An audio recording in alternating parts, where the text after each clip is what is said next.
नमस्कार दोस्तों। आज आप सुन रहे हैं मालती जोशी जी की कहानी अनुबंध। गेट खोलते हुए सांवली ने देखा बासाब रोज की तरह बरामदे में बैठे अखबार पढ़ रहे हैं। उसने दबे पांव सीढ़ियां चढ़कर बरामदा पार करना चाहा, पर उन्होंने आहट पाली।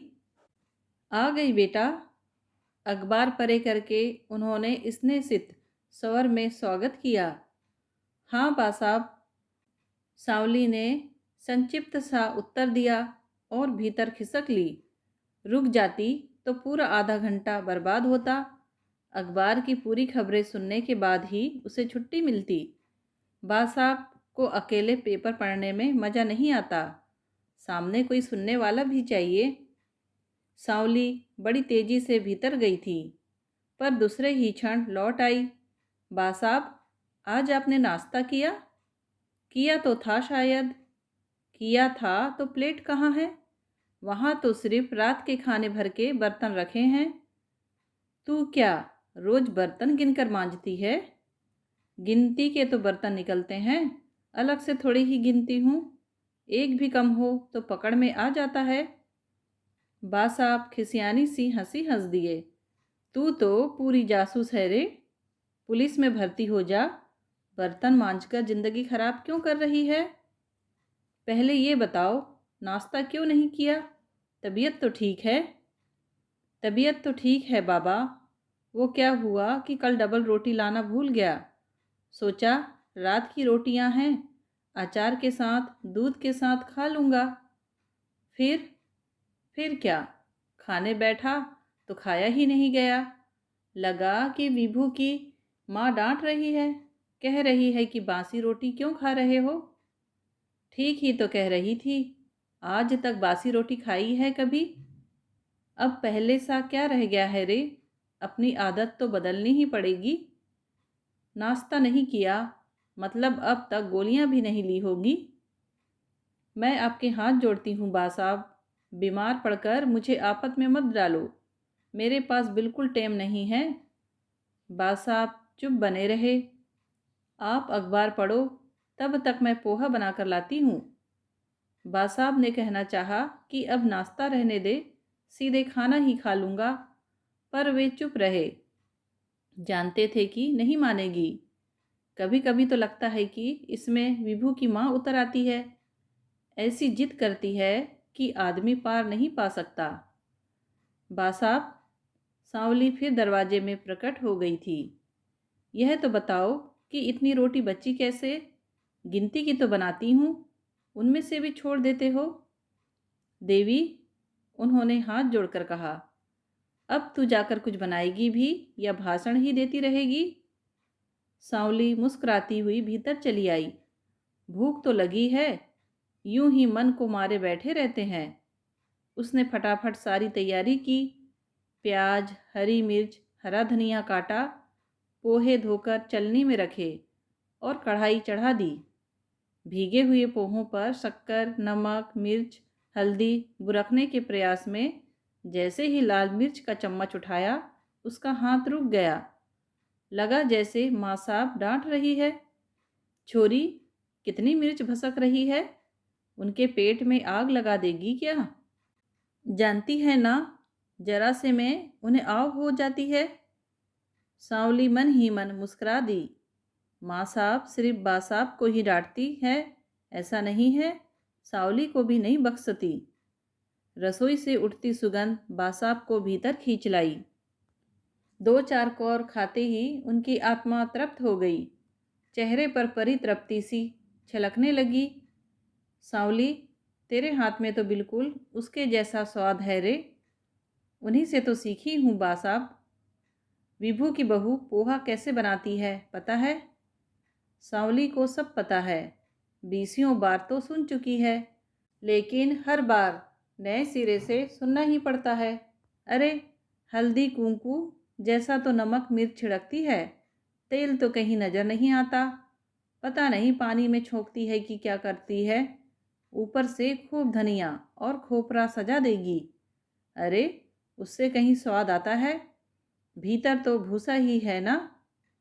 बासाब, अब आपने ज़िंदगी भर माँ साहब के हाथ का खाया है, उनका सा स्वाद ये आजकल की बहुएं कहाँ से लाएगी? सीख तो सकती है ना। माँ के पेट से तो कोई सीख कर नहीं आता, सब यहीं आकर सीखते हैं। तू भी तो सीख ही गई कि नहीं? पर वे तो अपने आप को 30 मार खां समझती हैं ना। न ढंग का पकाएगी, न नया कुछ सीखेंगी। मुझे तो कभी कभी विभू पर बड़ा तरस आता है, पता नहीं कैसे खा लेता है। ना खाए तो क्या करे, जिंदगी भर का साथ जो है। हाँ सो तो है। पोहे की प्लेट उठाकर सांवली किचन में चली आई। यहाँ आए आधा घंटा हो गया था और अभी सारा काम बाकी था, इसीलिए वह दूसरे दोनों घर निपटाकर ही यहाँ आती है। इस घर में काम तो ज़्यादा नहीं है, पर बातचीत में ही समय निकल जाता है। बास साहब बेचारे आस लगाए बैठे रहते हैं, 5-10 मिनट उनके साथ बैठना ही पड़ता है। उसने कई बार कहा भी, बा साहब घर में बैठे बैठे बोर होते हो, शाम को कहीं निकल जाया करो ना। इतने तो जान पहचान वाले हैं, नातेदार हैं। पहले तो यहाँ होटल की माफिक दिन भर चाय का पतीला चढ़ा रहता था, ऐसे तुम भी कहीं कहीं जाया करो। नहीं रे, जाने की इच्छा नहीं होती। कहीं भी जाता हूँ तो लगता है सब पर भार हो रहा हूँ। हर कोई यही कहेगा, यहाँ अकेले क्यों पड़े हो, विभू के पास मुंबई क्यों नहीं जाते। अरे यहाँ पड़ा हूँ तो किसी का क्या लेता हूँ, अपने घर बैठा हूँ, अपनी पेंशन खाता हूँ। पर लोग हैं कि लोग बाग बुरे मन से नहीं बोलते बा साहब, बुढ़ापे में आप अकेले पड़े हो ना, इस वास्ते ऐसा कहते हैं। अरे तो वहाँ कौन सा मेरा संगी साथी बैठा हुआ है, सुबह 8 बजे तक पूरा घर खाली हो जाता है। दिन ढले सब लोग लौटते हैं, आते ही बेटा अखबार लेकर बैठ जाता है, बहू रसोई में लग जाती है, बच्चे टीवी में घुस जाते हैं, रात को बच्चे पढ़ाई में लग जाते हैं, बेटा बहू टीवी के सामने डट जाते हैं। मैं फालतू सामान की तरह एक कोने में बैठा रहता हूँ। यहाँ कम से कम तू ढंग का बनाकर खिलाती तो है। वहाँ तो सुबह हाबड़ तोबड़ में जो कच्चा पक्का बनाकर जाती है वही 12 बजे खाता हूँ। गरम करने तक का मन नहीं होता। और खाना भी क्या, वही सब्जी रोटी, दाल चावल तो सिर्फ रात को ही नसीब होते हैं। सांवली जब जब ये किस्सा सुनती है उसका मन कैसा तो हो आता है। कैसी भरी पूरी थाली परोसती थी माँ साहब। कुल 2 ही प्राणी थे, पर उन्होंने कभी कोई कोर कसर नहीं की। पति को राजा की तरह रखा था उन्होंने। अब बेचारे दाल चावल को तरस गए हैं। तभी तो उससे ये काम नहीं छूटता। उसके घर वाले तो खूब नाराज होते हैं। ये डोकरा छोरे के पास क्यों नहीं जाता, बेफालतू में यहाँ पड़ा है। अब वह किस किस को समझाए कि डोकरा यहाँ क्यों पड़ा है, बेटे के पास क्यों जाता नहीं है। और ये सब बातें कोई समझेगा भी नहीं। उसे तो खुद कभी कभी आलस आने लगता है। सिर्फ 2 रोटियां डालने के लिए शाम को उतनी दूर जाना खूब अखरता है, पर हर रोज जैसे कोई खींच कर उसे ले जाता है। सांवली, इन्हें यहाँ तेरे भरोसे ही छोड़ा है, उन्हें परेशान मत करना। राखी के दिन खूब झमाझम पानी बरसा, घर में मेहमान भी थे। सांवली गोल कर गई। तीज त्योहार पर छुट्टी लेने का तो सभी को हक बनता है। दूसरे दिन जैसे ही उसने भीतर पांव दिया, लगा जैसे तस्वीर में जड़ी 2 आंखें उस पर अंगारा बरसा रही है। वहाँ सांवली खूब साथ निभाया। त्योहार के दिन अपने बासाब को भूखा रखा। उसने भीतर जाकर देखा, सच ही था, सिंक में केवल चाय के बर्तन थे, और चाय भी शायद 4-5 बार बनी थी। गैस पर कुकर था जिसमें दाल चावल पकाने की कोशिश की गई थी, पर बर्तन टेढ़े हो जाने के कारण पानी बह गया था। दाल चावल आधे पके और आधे कच्चे रह गए थे। बासाब, कल घर पर खाना क्यों बनाया, कल तो राखी थी, हर साल आप बुआ जी के यहाँ जाते हैं ना। अरे उसकी बहू की जचकी हुई है, बेचारी वैसे भी परेशान है। तो क्या हुआ, घर में खाना तो बना ही होगा। आप अकेले ही भारी पड़ जाते क्या?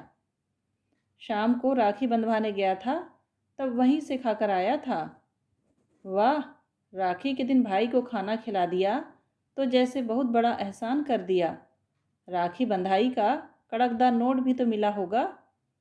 सांवली का मन, जो अब तक अपराध बोध से ग्रस्त था, अब बुआ जी के प्रति आक्रोश से भर उठा। माँ साहब थी तब कैसे कैसे भाग भाग कर आती थी। हर महीने पूरा परिवार किसी न किसी बहाने जिम कर जाता। अब एक दिन भी भाई को टिफिन भेजने की भी उन्हें याद नहीं रही। सावन के पितर भी जैसे तैसे जिम गए। दशहरा भी निकल गया। सांवली सब दूर की छुट्टी कर देती, पर यह घर उसे करना ही पड़ता। बड़ी परेशानी थी। और अब तो दिवाली भी ऐन सिर पर आ पहुंची। घर की लिपा पोती करते हुए सांवली यही सोचती कि दिवाली पर कैसे क्या होगा। कम से कम 3 दिन की छुट्टी तो लेनी ही पड़ेगी। तब इनका क्या होगा? बा साहब, आप दिवाली में मुंबई नहीं जाओगे? उसने एक दिन पूछ ही लिया। ना बाबा, कान फोड़ू फटाकों के सिवा वहाँ क्या रखा है? ना कोई मिलने आता है, ना बुलाता है। मिट्टी के 5 दिए लगाने तक का सुविधा नहीं होता। लक्ष्मी पूजन के लिए 4 ढंग की चीज़ें घर में नहीं बनती।